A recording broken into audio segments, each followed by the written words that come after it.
तो इसमें पार्टिसिपेशन के लिए अलग मेथड है। तो सबसे इंपॉर्टेंट मेथड जो हमने बताई थी वो लीगल रेफरेंस थ्रू है सेफ्टी कमेटी। तो नॉर्मली जब हम कोई भी फैक्ट्री में या कंपनीज में हम देखेंगे तो नॉर्मली ऑर्गेनाइजेशन जो हम बात करते हैं तो वो एक 4 तरीके से हो सकता है, जैसे कि एक्सप्लॉयटेटिव ऑथोरेटिव का ऑर्गेनाइजेशन हो सकता है, यानी कि कहीं पे शोषण भी हो सकता है, ऐसे भी कोई ऑर्गेनाइजेशन होगी, या फिर जो बेनेवोलेंट ऑथोरेटिव हम कहते हैं, यानी कि जो उदारमतवादी या कुछ इजीली आप काम कर सकते हैं वहां पे, ऐसे कुछ ऑथोरिटी हो सकती है, या फिर कंसल्टेटिव जहां पे सजेशंस मिल सकता है आपको या कंसल्टेंसी मिल सकती है, आप सीख सकते हैं, ऐसे ऑर्गेनाइजेशन होगी। और फोर्थ रहता है पार्टिसिपेटिव।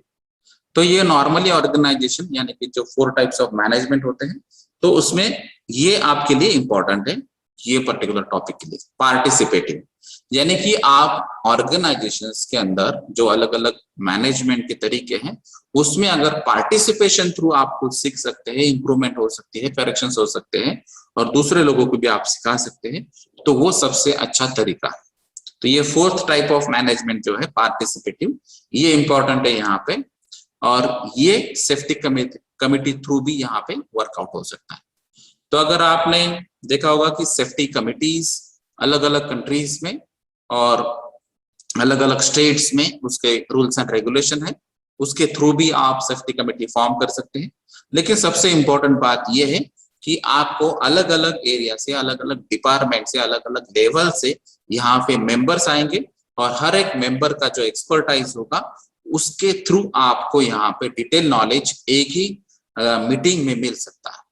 तो इसके अलग अलग मीटिंग्स होते हैं, ये मीटिंग्स में जो मेंबर्स होते हैं वो मेंबर्स आपको यहाँ पे अलग अलग तरीके बता सकते हैं कि सेफ्टी ओरिएंटेड हमको जो गोल अचीव करना है उसके बारे में हम क्या काम कर सकते हैं। तो इसमें इंपॉर्टेंट जो है वो सेफ्टी कमेटी ओरिएंटेड अगर आप देखेंगे तो इसमें अलग अलग रूल्स है, जैसे महाराष्ट्र फैक्ट्री रूल्स अलग होगा, या फिर गुजरात फैक्ट्री रूल होगा, या फिर जो अलग अलग रूल्स है स्टेट ओरिएंटेड वो भी रूल्स अलग होते हैं। लेकिन इसमें जनरली जो गाइडलाइन है वो सेफ्टी कमेटी की एप्लीकेबिलिटी ये नॉर्मली दी गई है। जैसे कि यहाँ पे अगर फैक्ट्री में आपके 250+ वर्कर होंगे तो यहाँ पे सेफ्टी कमेटी आपको फॉर्म करना पड़ेगी। अगर यहाँ पे डेंजरस ऑपरेशंस वर्कआउट होते हैं फैक्ट्री में तो भी आपको सेफ्टी कमेटी आपको यहाँ पे फॉर्म करनी है। और जो फैक्ट्री फर्स्ट शेड्यूल में लिस्टेड है उनको भी यहाँ पे सेफ्टी कमेटी फॉर्म करनी होगी। तो ये जनरल गाइडलाइन है अलग अलग फैक्ट्री रूल में, और जैसे ही अलग अलग स्टेट्स में अमेंडमेंट आते हैं उस हिसाब से भी आपको यहाँ पे वर्कआउट करना होगा, और ये जो सेफ्टी कमेटी की जो लीगल रिक्वायरमेंट है वो आपको फॉलो करनी होगी। तो सेफ्टी कमेटी एक मीडिया है, एक मेथड है जहां पे पार्टिसिपेशन होगा सेफ्टी रिलेटेड इंफॉर्मेशन या कम्युनिकेशन क्या नॉलेज या जो डेटा है वो शेयरिंग का। तो ये सेफ्टी कमेटी का स्ट्रक्चर क्या होता है, जैसे कि यहाँ पे बताया है कि जो सेफ्टी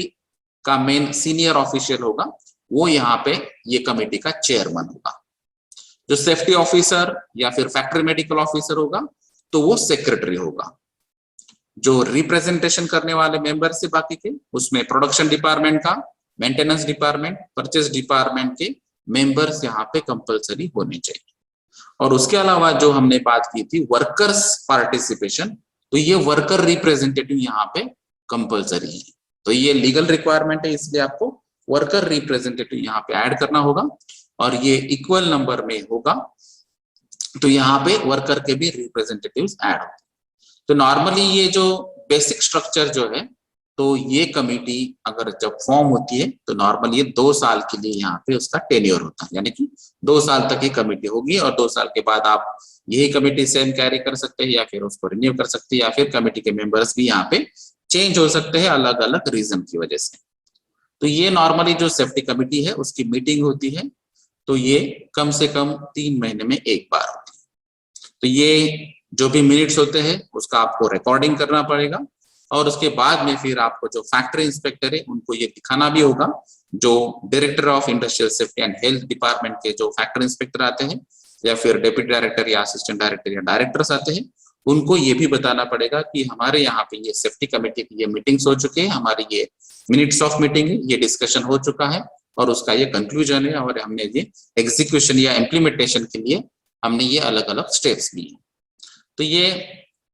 कमिटी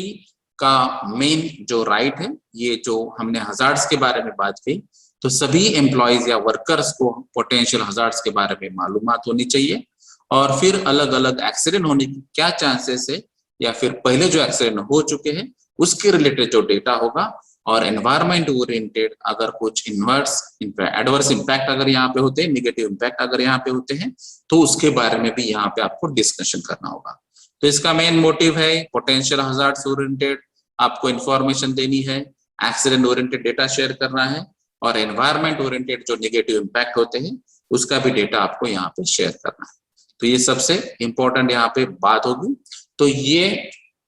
सेफ्टी कमिटी में जो अलग अलग मेंबर्स होंगे, उसके जो एक्सपर्टाइज होंगे, उसके ओरिएंटेड यहाँ पे ये नॉर्मली मीटिंग्स में डिस्कशन होता है। तो इसमें जो मेंबर्स होते हैं उनके फंक्शंस और ड्यूटीज क्या होगी, तो ये इनका सबसे इंपॉर्टेंट जो है हेल्थ और सेफ्टी, ये आपको मेन फोकस करना है। तो हेल्थ सेफ्टी रिलेटेड आपने फैक्ट्री में जो पॉलिसी बनाई होगी, उसमें जो अलग अलग कमिटमेंट्स आपने किए होंगे, तो ये हेल्थ सेफ्टी रिलेटेड जो पॉलिसीज के कमिटमेंट्स है, उसको इम्प्लीमेंट करने के लिए अलग अलग डिपार्टमेंट के जो मेंबर्स होंगे या रिप्रेजेंटेटिव होंगे, उनमें कोऑपरेशन रखना चाहिए। ये सबसे इंपॉर्टेंट फंक्शन होगा, क्योंकि शायद अगर आपको सेफ्टी ओरिएंटेड कुछ काम करना है, तो शायद आपको कुछ इंस्ट्रूमेंट्स या इक्विपमेंट्स की जरूरत होगी, उसके लिए परचेस डिपार्टमेंट को आपको बताना होगा, उसका इंपॉर्टेंस उसको कन्विंस करना पड़ेगा। और शायद अगर ये प्रोडक्शन डिपार्टमेंट की बात है, तो प्रोडक्शन और परचेस वाले यहाँ पे कम्युनिकेट करेंगे, और जहां पर लीगल रिक्वायरमेंट की बात होगी या फिर सेफ्टी ओरिएंटेड अगर नॉलेज आपको चाहिए, डेटा चाहिए, तो सेफ्टी ऑफिसर जो सेक्रेटरी होता है वो भी आपको यहाँ पे बता सकता है। तो ये अलग अलग तरीके होते हैं जो कोऑपरेशन के अंदर आपके जो हेल्थ एंड सेफ्टी पॉलिसी के कमिटमेंट से उसको फुलफिल करने के लिए। तो यहाँ पे HSE oriented, health safety environment oriented जो अलग अलग प्रॉब्लम्स के सॉल्यूशंस है, उसके बारे में यहाँ पे डिस्कशन होना चाहिए। ये मेन ड्यूटी है ये सभी मेंबर्स की। जो सेफ्टी अवेयरनेस आपको अलग अलग प्रोग्राम्स रखने चाहिए, ट्रेनिंग्स रखने चाहिए, तो ये सेफ्टी अवेयरनेस को बढ़ाना देने के लिए अलग अलग यहाँ पे एक्टिविटीज के बारे में आपको प्लानिंग करना है। तो जैसे कुछ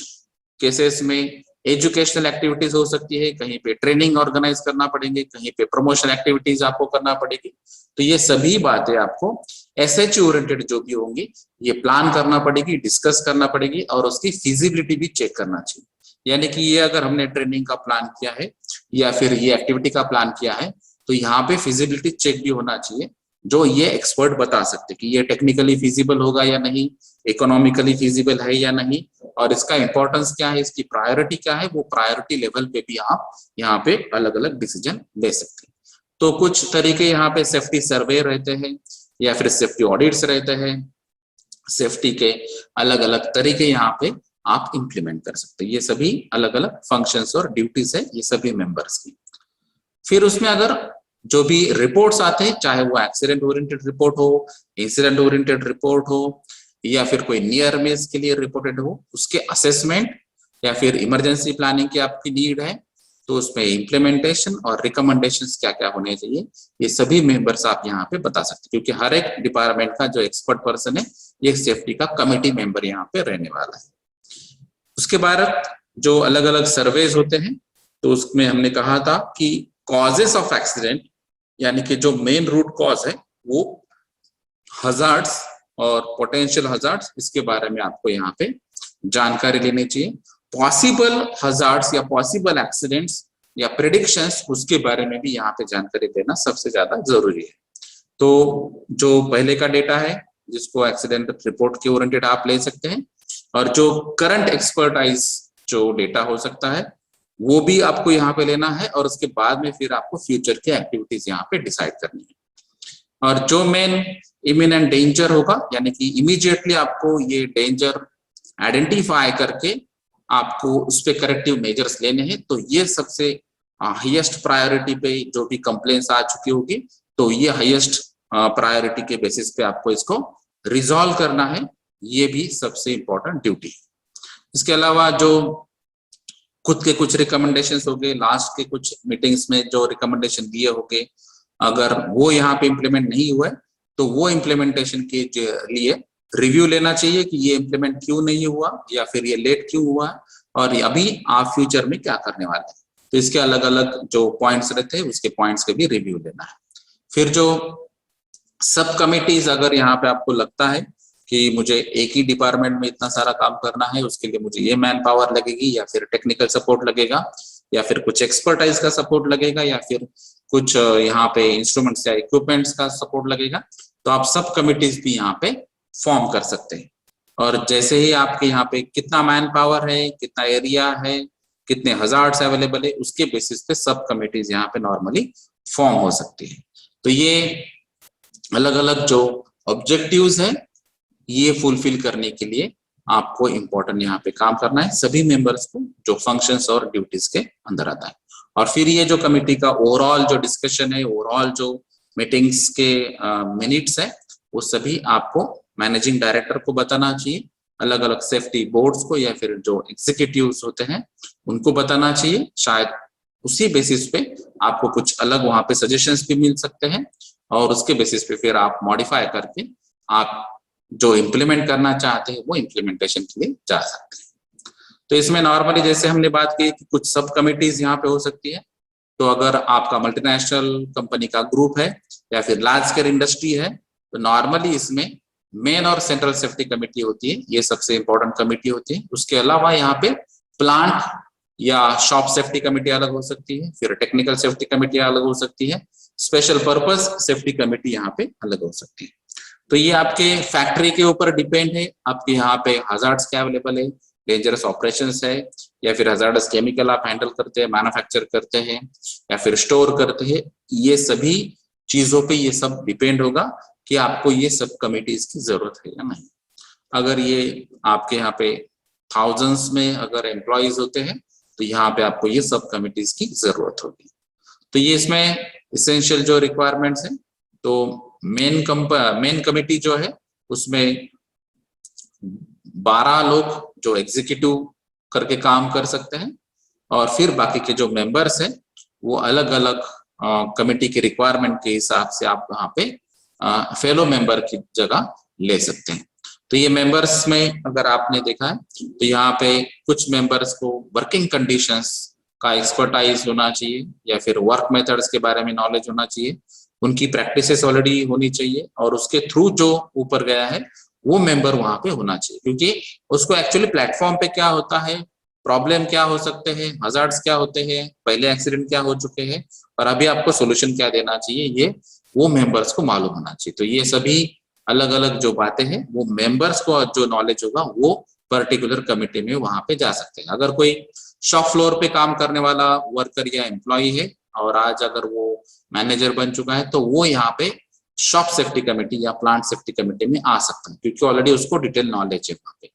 अगर कोई टेक्निकल डिटेल्स या फिर डिजाइन करने वाले जो पर्सन है तो यहाँ पे ये टेक्निकल सेफ्टी कमेटी में आ सकते हैं। अगर आपके यहाँ पे स्टोरेज हजार्डस केमिकल्स का बहुत ज्यादा क्वांटिटी में है या फिर हैंडलिंग आपको बहुत ज्यादा करना पड़ता है तो उसके लिए स्पेशल पर्पस सेफ्टी कमेटी अलग हो सकती है। तो ये अलग अलग यहाँ पे मेंबर्स और उसके एक्सपर्टाइज बेसिस पे ये कमिटीज के मेंबर होंगे और फिर जो भी आपकी हेल्थ एंड सेफ्टी पॉलिसी है वो कमिटमेंट कंप्लीट करने के लिए आपको अलग अलग पॉलिसीज और प्रोसीजर अडॉप्ट करने होंगे। तो उसमें आपको फिर मीटिंग्स डिसाइड करने होंगे, मीटिंग्स के मिनट्स डिसाइड करने होंगे और जो भी आपको ये एक्टिविटीज करनी है ये सभी को रिकॉर्ड करना है और ये रिकॉर्ड आप फैक्ट्री इंस्पेक्टर को या फिर टॉप मैनेजमेंट को आप ये बता सकते हैं कि हमने अभी तक ये डिस्कशन किया है और ये अलग अलग मेंबर्स ने ये सजेशंस दी है और अभी हम ये अचीव करने के लिए आपको इम्प्लीमेंटेशन और एग्जीक्यूशन के लिए आपको हेल्प चाहिए और उसके लिए रिक्वायरमेंट्स क्या है। तो ये सभी बातें यहाँ पे ये अलग अलग कमिटीज के थ्रू हो सकती है। तो ये मेन यानी कि सेंट्रल सेफ्टी कमेटी जो है तो उसका स्पेसिफिक फंक्शन यहाँ पे डिसाइड होना चाहिए। जो अभी हमने बात की थी कि पॉलिसी ओरिएंटेड आपको सेफ्टी फोकस करना चाहिए, तो उसमें इनबिल्ट सेफ्टी डिवाइसेस या जो डिपार्टमेंट के अलग अलग स्टैंडर्ड हो सकते हैं या फिर गार्डिंग रिलेटेड कोई इश्यू होगा, टेस्टिंग कोई इक्विपमेंट्स का या इंस्ट्रूमेंट्स का होगा या फिर कोई स्पेसिफिक डिजाइन होगा या लेआउट होगा, हाउसकीपिंग होगी, मटेरियल हैंडलिंग होगा, या फिर पर्टिकुलर प्लेसिंग होगा, या इंस्पेक्शंस होंगे, या एक्सीडेंट इन्वेस्टिगेशंस या रिकॉर्डिंग होंगे। तो ये सबसे अलग अलग जो पॉइंट्स है, ये सबसे मेन फंक्शन है ये मेन सेफ्टी कमेटी का।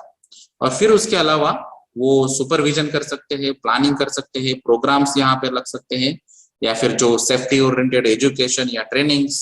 या जो मेन एम्प्लॉयज में अगर आपको सेफ्टी कल्चर डेवलप करना है तो उसके लिए इंटरेस्ट कैसे आपको करना चाहिए, या फिर इंटरेस्ट डेवलप करना चाहिए, उसके बारे में यहाँ पे बहुत सारे यहाँ पे एक्टिविटीज भी उनको करना चाहिए। तो ये मेन सेफ्टी कमेटी का काम है।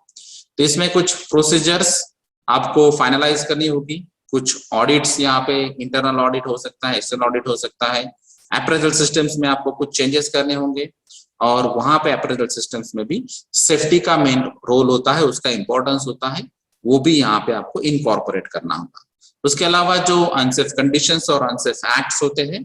तो उसके ओरिएंटेड इमीडिएट आपको वहां पे एक्शन लेना चाहिए, और इमीडिएटली वो पर्सन को समझाना चाहिए कि यहाँ पे ये अनसेफ कंडीशन है, इसकी वजह से ये एक्सीडेंट हो सकता है, या फिर ये अनसेफ एक्ट है और इसका करेक्ट मेजर या करेक्ट तरीका ये होगा। तो ये इमीडिएट आपको यहाँ पे सेंट्रल कमेटी वालों को ये बताना चाहिए, अलग अलग डिपार्टमेंट्स के फैक्ट्री एम्प्लॉयज को।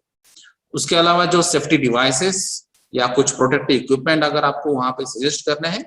जैसे कि नॉर्मली हमने पर्सनल प्रोटेक्टिव इक्विपमेंट के बारे में बात की थी, रेस्पिरेटरी टाइप ऑफ या नॉन रेस्पिरेटरी टाइप ऑफ। तो जो भी एक्टिविटीज होगी वो एक्टिविटीज रन करने के लिए अगर एसओपी में वहां पे बताया होगा कि ये पर्टिकुलर पीपी यूज करके ही आपको काम करना चाहिए, तो ये एक्टिविटीज भी ये सेंट्रल कमेटी सेफ्टी कमेटी का काम है कि इनको ये वर्कर्स को ये इंटीमेट करना चाहिए और उनको करेक्ट तरीका भी बताना चाहिए।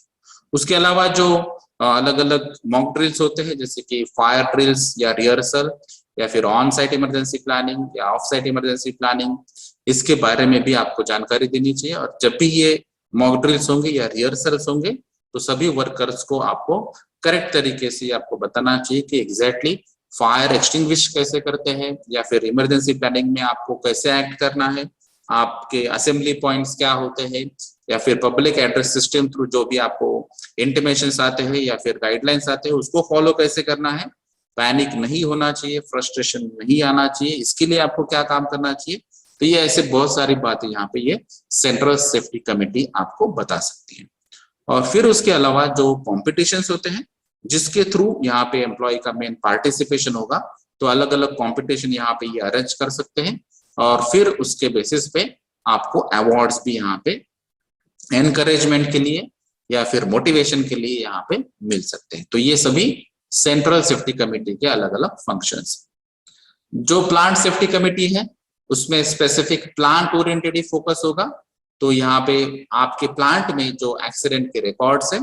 उसके बेसिस पे जो रूट कॉज एनालिसिस है, उसके जो इन्वेस्टिगेशंस के रिपोर्ट्स है, और फिर करेक्टिव एक्शंस क्या लेने चाहिए, इसके बारे में ये प्लांट सेफ्टी कमेटी काम करेगी। फिर जो पर्टिकुलर डायरेक्टिव्स होंगे कि आपको एग्जैक्टली स्टेप बाय स्टेप कैसे काम करना है, ये जो करेक्टिव एक्शंस इंप्लीमेंट करने के लिए, उसके लिए आपको सेंट्रल सेफ्टी कमेटी से हेल्प लेना है और फिर इम्प्लीमेंटेशन के लिए आपको काम करना है। फिर कुछ सेफ्टी रूल्स होते हैं या फिर प्रोसीजर्स होगी या फिर कुछ प्रैक्टिसेस होगी, वो एनफोर्स करने के लिए आपको प्लांट में अलग अलग डिपार्टमेंट्स में अलग अलग लोगों को, अलग अलग लेवल के लोगों को ये समझाना है, और ये जो रूल्स प्रोसीजर प्रैक्टिसेस होंगी उसको एनफोर्स करना है। फिर अगर जो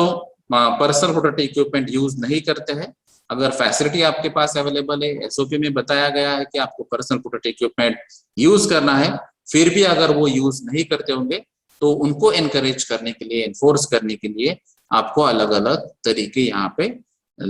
अप्लाई करने होंगे, और उसके थ्रू यहाँ पे फिर पर्सनल प्रोटेक्टिव इक्विपमेंट का नॉलेज उनको मिल सकता है।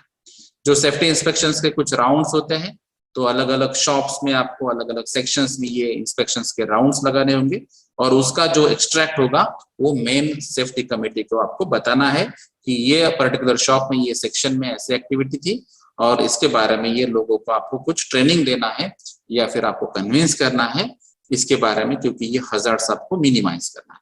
फिर जो सजेशंस होते हैं, तो कुछ वर्कर यहाँ पे खुद सजेशन दे सकते हैं, कुछ वर्कर को आपको एनकरेज करना पड़ेगा, मोटिवेट करना पड़ेगा, और उसके बाद में ही शायद वो आपको सजेशन दे सकते, क्योंकि वर्कर का जो एक्सपीरियंस है, वो जो एक्सपर्टाइज है, वही सबसे इम्पोर्टेंट बात है उनकी। और वो शायद आपको कुछ सजेशन भी दे सकते हैं कि जो आप यहाँ पे बता रहे हैं, तो शायद ये पॉइंट इंप्लीमेंट करने की जगह ये दूसरे पॉइंट या दूसरे मेथड से आप इंप्लीमेंट कर सकते हैं। तो ऐसे बहुत सारे सजेशंस आते हैं। ऑलरेडी यहाँ पे बहुत सारी कंपनीज में ये अच्छी एक्टिविटी होती है, लेकिन कुछ लोगों को आपको मोटिवेट और एनकरेज करने के लिए अलग अलग तरीके यहाँ पे अपनाने पड़ेंगे। कुछ लोगों के पास नॉलेज होता है लेकिन वो शेयर नहीं करते हैं, या फिर जो उनके सजेशन है वो इजीली नहीं देते हैं।